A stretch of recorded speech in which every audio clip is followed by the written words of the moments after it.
Setelah pesawat berhasil diselamatkan, sang kopilot dan kepala pramugari segera menuju ke ruang kokpit. Beberapa pramugari yang menyusul pun menemukan Ryu yang telah tewas.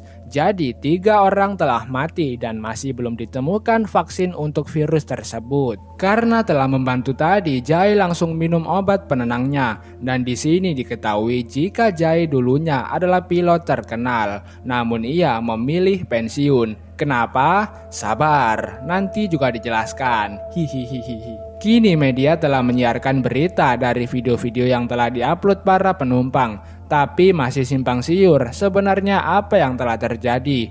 Ibu Menteri pun langsung keluar dan mengatakan pada media, jika telah terjadi serangan teror biologis atau bioterorisme pada pesawat berupa virus mematikan yang sangat menular. 3 korban juga disebutkan termasuk Ryu sang terorisnya. Para penumpang dalam pesawat itu pun juga melihat siaran langsung tersebut. 착륙하여 조치할 수 있도록 각별한 노력을 기울이고 있는 여러분 모두. 바이러스라고? 우리 다 감염된 거 아니에요? 사망한 테러범의 신상을 공개했습니다. Tak ingin diam saja, Inho pergi ke Brikom karena ia curiga kenapa mereka tak mau kerjasama dengan pemerintah. Sementara di sisi lain beberapa penumpang di pesawat mulai pusing, batuk dan gatal. Dan kini Siyong pun akhirnya tewas juga. Alhasil dengan terpaksa semua penumpang di pesawat itu pun dipisahkan. Yang merasa sakit, gatal-gatal, kulit melepuh pindah ke kelas belakang, sedangkan yang sehat berada di kelas depan. Jae dan Somin yang merasa sehat pun pergi ke depan. Namun seorang bapak-bapak yang mengira luka eksim Somin adalah akibat paparan virus membuat terjadinya sedikit keributan di situ. Saat ini di bandara telah dipenuhi oleh keluarga dari para penumpang pesawat KI-501. Sedangkan dalam pesawat, para penumpang yang terpapar virus lebih banyak daripada penumpang yang sehat. Wah. Ibu Menteri yang akan berangkat ke Amerika Serikat untuk menjemput kedatangan pesawat KI-501 seketika tak jadi karena ia mendengar kabar jika AS menolak pendaratan pesawat KI-501 di bandara mereka. Namun pemerintah masih mencoba meminta tolong pada negara-negara yang lain. Selagi menunggu informasi selanjutnya, sang kopilot pesawat KI-501 pun diperintahkan untuk kembali putar balik. Emang pesawat bisa putar balik? Kan gak ada kaca spionnya. Hihihihi.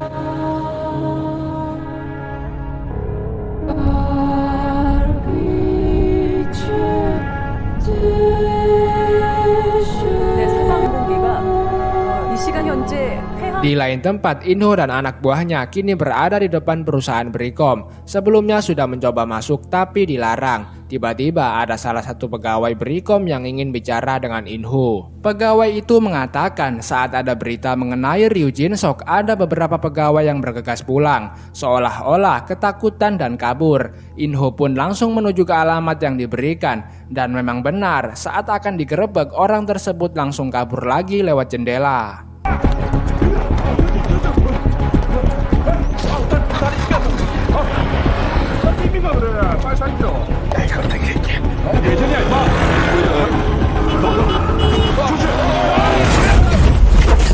Setelah kejar-kejaran sampai akhirnya kecelakaan. Lah, orang itu tak lanjut kabur, malah menolong Inho. Setelah ditanya-tanya, orang tersebut tidak termasuk dalam penyerangan pesawat tersebut. Dan yang sebenarnya terjadi adalah dulu Ryu dipecat secara sepihak oleh Brikom karena Ryu adalah orang yang bertanggung jawab atas matinya 3 peneliti akibat virus tersebut. Ryu juga mendapat tuduhan yang tidak adil dari saksi hidup yang selamat karena insiden waktu itu. Dituduh jika Ryulah yang telah mengekspos virus tersebut, padahal memang Brikomlah yang diam-diam membawa virus itu dari Timur Tengah ke Korea. Dan orang ini adalah temannya yang kasihan kepada Ryu, di mana pada saat itu Ryu meminta tolong untuk mengirimnya sampel virus tersebut, yang nantinya akan Ryu gunakan untuk membersihkan namanya, sekaligus bisa dipekerjakan lagi. Tapi ternyata orang ini telah ditipu oleh Ryu. Mendengar ada yang pernah selamat, Inho dan anak buahnya pun langsung mendatanginya. Sedangkan kini satu pilot yang tersisa yakni si kopilot tadi terbang dengan kecepatan tinggi karena ia merasa sedang tidak baik-baik saja. Tak lama kemudian terjadi perbincangan antara Jae dengan kepala pramugari. Dalam perbincangan itu Jae menceritakan kecelakaan pesawat yang terakhir kali ia terbangkan. Intinya pada saat itu pesawat Jae salah satu mesinnya terbakar. Ketika akan melakukan pendaratan darurat di Norwegia, ternyata ditolak dengan alasan angin yang terlalu kencang. Namun daripada Jae memilih putar balik dengan adanya masalah mesin, maka pikir Jae pada saat itu lebih baik melawan resiko angin. Akibatnya pesawat jadi terbakar tapi berhasil mendarat dengan semua penumpangnya yang selamat. Hanya ada 2 pramugari yang tewas, yang mana salah satunya adalah istri dari sang kopilot. Karena itulah kopilot masih ada rasa benci pada Jae. 비우지 말고 건졌다는 얘기를 들었어야 했었나. 그날 이후로 못 하겠더라고. 비행기만 타온 거.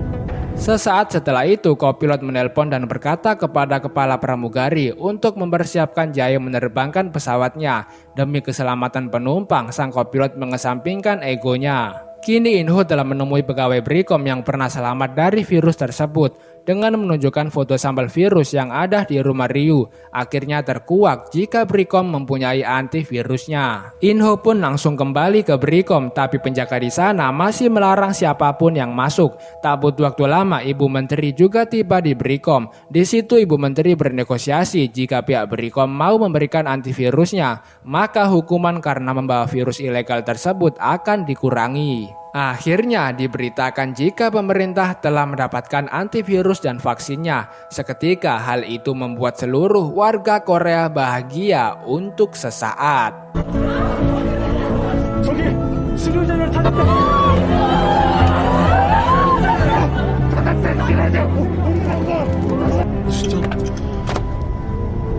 Dalam perjalanan pulang tersebut, reaksi virus pada kopilot semakin menjadi-jadi dan kopilot berencana melakukan pendaratan darurat di Bandara Narita, Jepang karena ia ragu bisa terbang mencapai Bandara Korea. Namun karena Jepang tahu pesawat KI-501 terkena serangan bioterorisme dan meskipun mereka juga tahu jika telah ada antivirus dan vaksinnya, tapi Jepang tetap menolak pendaratan di bandaranya. Ya, karena Jepang tidak yakin jika antivirusnya dapat membunuh virus yang sudah dimutasi puluhan kali itu. Bahkan belum ada hasil uji coba untuk antivirusnya. Meski tadi kita lihat ada korban yang selamat, tapi virusnya sudah dimutasi oleh Ryu menjadi lebih berbahaya. Kopilot yang sudah tak kuat menahan rasa sakitnya pun tetap memaksa akan mendarat di Bandara Narita, Jepang. Lalu tak lama kemudian muncul serangan peringatan dari Angkatan Udara Jepang. Jika pesawat KI-501 masih memaksa untuk mendarat di Jepang, maka akan ditembak jatuh. Tapi kopilot masih tetap nekat dan kekeh dengan keputusannya. Dan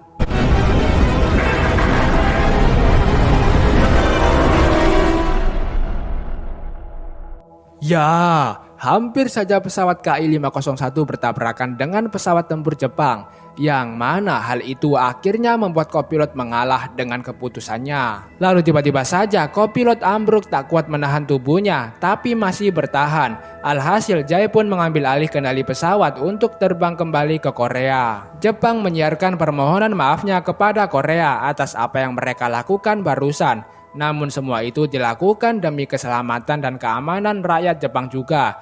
Melihat berita itu, para penumpang sekaligus keluarganya yang tadinya senang jadi kembali sedih lagi. Sejak adanya penolakan dari Jepang membuat opini warga Korea memburuk karena memang antivirus dan vaksinnya masih belum pasti dapat bekerja pada virus yang sudah dimutasi itu. Hal itulah yang juga membuat warga Korea takut jika pesawat KI-501 mendarat di Korea mungkin akan berdampak lebih besar. Mungkin warga Korea yang lain akan ikut terpapar juga. Karena adanya keraguan pemerintah terhadap antivirus tersebut, Inho bergegas pergi ke tempat karantina. Ia berencana menggunakan virus tersebut dalam dosis yang tinggi pada tubuhnya untuk menguji antivirus tersebut demi membuktikan pada pemerintah supaya pesawat KI-501 tidak ditolak juga untuk mendarat di Korea. Tepat saat itu juga Presiden Korea telah memerintahkan Angkatan Udara untuk mengawal penerbangan pesawat KI-501. Kini pemerintah juga membuat petisi online, tapi kebanyakan warga Korea menolak pendaratan tersebut. mungkin pilihannya akan ditembak jatuh atau membiarkan pesawat tersebut kehabisan bahan bakar. Ibu menteri pun langsung melihat kondisinya In-ho yang sekarang sudah kejang-kejang. Sementara saat ini di Bandara Seoul, Korea, terjadi demo besar-besaran yang dilakukan oleh para keluarga penumpang pesawat.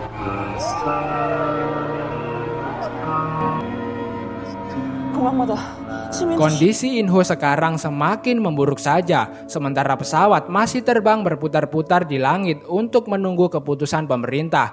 Masih ingat dengan Maimunah? Ya, sekarang ia mengajak para penumpang di pesawat untuk memutuskan bersama supaya tidak mendarat. Karena ia tak ingin anak dan suaminya, keluarga besarnya, bahkan warga Korea supaya tak ikut terpapar virus tersebut. Wow, sungguh manusia-manusia mulia. Di situ Somin jadi menangis ingin bertemu ayahnya. Diantarlah oleh kepala pramugari. Kepala pramugari juga mengatakan pada Jae jika semua penumpang dan awak pesawat sepakat untuk tidak mendarat. Jae pun langsung mengabarkan jika pesawatnya tidak akan mendarat. Pengumuman itu langsung didengar oleh semua orang di Korea. 뭐가 무서운지 알고 이해합니다. 아무도 원하지 않았고 우리도 나약하고 겁 많은 인간으로서 그때 Para keluarga korban pun saling video call dengan penumpang di pesawat untuk mengucapkan perpisahan terakhir mereka. Lalu pada akhirnya wifi pesawat pun jadi nge-lag karena digunakan oleh banyak orang. Kondisi In-ho pun sudah sangat memburuk, tapi tiba-tiba In-ho bisa kembali sadar. Itu artinya antivirusnya telah bekerja. Segera kantor maskapai menghubungi pesawat, tapi ternyata komunikasi tak dapat terhubung karena memang Jae telah mematikan radionya. Tapi ternyata masih ada harapan dengan mengirimkan pesan teks atau istilah katanya SMS kepada para penumpang melalui keluarganya masing-masing. Segera Jae akan mendaratkan pesawatnya, namun masih ada satu kendala lagi. Pihak maskapai memerintahkan supaya Jae mendarat di Bandara Suwon. Namun dengan pertimbangan Jae, ia memilih mendarat di bandara terdekat, yakni di Bandara Seongmu. Meski resikonya pesawat mungkin bisa melampaui bandara karena jaraknya sekarang sudah terlalu dekat. Dan jika itu dilakukan, mungkin akan terjadi kecelakaan besar. Tapi Jae tetap yakin jika ia bisa melakukan pendaratan. Meskipun terjadi cuaca buruk dan arah angin yang terus berubah-ubah, pihak maskapai segera mempersiapkan pendaratan, apapun yang akan terjadi nantinya. Dan karena bahan bakar pesawat sudah menipis, Jae mematikan seluruh pencahayaan dalam pesawat, bahkan mesin pun juga dimatikan. Kini pesawat meluncur dengan kecepatan tinggi dan jika langsung mendarat, maka rem tidak akan mampu menahan. Alhasil untuk mengurangi kecepatan, Jae memutar balikan pesawatnya.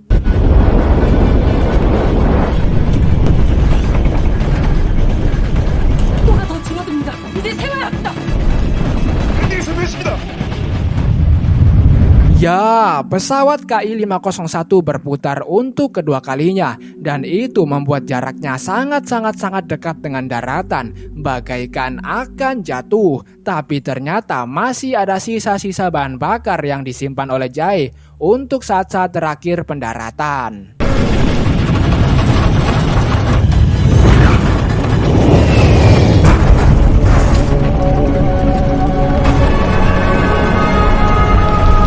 Setelah melalui pendaratan ekstrim tersebut, kini semua penumpang yang tersisa telah berhasil disembuhkan dan mereka telah kembali menjalani hidup damai. Sekitar 40 penumpang lebih telah mati dan untuk In-ho kondisinya sudah kembali sehat. Meski tak dapat kembali normal seperti dulu karena tingginya dosis virus yang ia gunakan. Oke, film pun selesai. Wah, sungguh film yang dapat membuat kita yang nonton tegang, tercengang sampai akhir. Detik per detik, kata per kata sampai tak bisa saya lewatkan.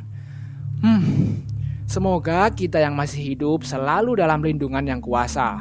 So, pesan yang dapat kita ambil dari film ini adalah yakinlah pada pertolongan Tuhan karena kita tidak pernah tahu kapan kematian menjemput kita. Oke, sampai jumpa lagi. Salam damai dan goodbye.